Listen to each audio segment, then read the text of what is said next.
జేబులోంచి రూపాయి పెట్టుకొని చదువుకోవాలి అన్న బాధ బెంగా లేదు. ఎడ్యుకేషనల్ లోన్ వాళ్ళే ఆరామ్సే కల్పిస్తారు. అండ్ ఆల్సో మనకి స్కాలర్షిప్స్ కూడా చక్కగా ఇప్పించి మంచి యూనివర్సిటీస్లో చక్కగా ప్లేస్ అయ్యేటటువంటి చేస్తారు.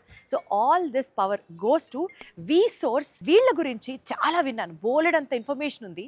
అది ఎలా అవుతుంది, స్టూడెంట్స్కి ఎలా బెనిఫిషియల్గా ఉంటుంది, లోన్స్ ఎలా ఇప్పిస్తారు, ఎన్ని యూనివర్సిటీ ఉన్నాయి, 20 years ఎక్స్పీరియన్స్ కదండి. ఒక్కసారి అమీర్పేట్లో ఉన్నటువంటి వి సోర్స్ వాళ్ళ ఆఫీస్కి వచ్చేసాను నేనైతే. స్టాఫ్తో మాట్లాడదాం, స్టూడెంట్స్తో మాట్లాడదాం, ఇంకా ఇన్ఫర్మేషన్ తెచ్చుకుందాం. And then I'll get back. So మన స్టైల్లో ఏమాత్రం లేట్ చేయకుండా 3, 2, 1 గెట్ సెట్ గో.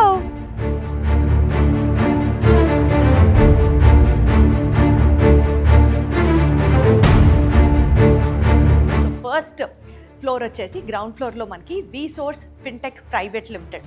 సో ఇక్కడ ఏం జరుగుతుందంటే nationalised banks of the country and అలాగే ఎన్బిఎఫ్సిస్తో టైఅప్ ఉంటుందన్నమాట.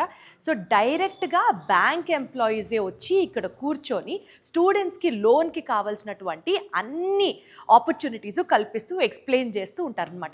లోన్ ఉంటే చదువుకోవాలి అని ఆలోచించే స్టూడెంట్స్ చాలామంది ఉంటారు. వీళ్ళు బ్యాంకుల చుట్టూ తిరగడాలు, లోన్ల కోసం కష్టపడ్డాలు కాకుండా బ్యాంక్ ఎంప్లాయీసే డైరెక్ట్గా వచ్చి ఇక్కడ స్టూడెంట్స్కి అవైలబుల్గా ఉంటారు. కాబట్టి బ్యాంకింగ్కి సంబంధించి డౌట్స్ కానివచ్చు, ఎడ్యుకేషనల్ లోన్కి కావాల్సినటువంటి ఇంట్రెస్ట్ రేట్స్ దగ్గర నుంచి అమౌంట్స్ దాకా మొత్తం డీటెయిల్డ్గా అర్థం చేసుకొని స్టూడెంట్స్కి అండ్ పేరెంట్స్కి హెల్ప్ చేసే ప్రాసెస్లో ఉన్నారు.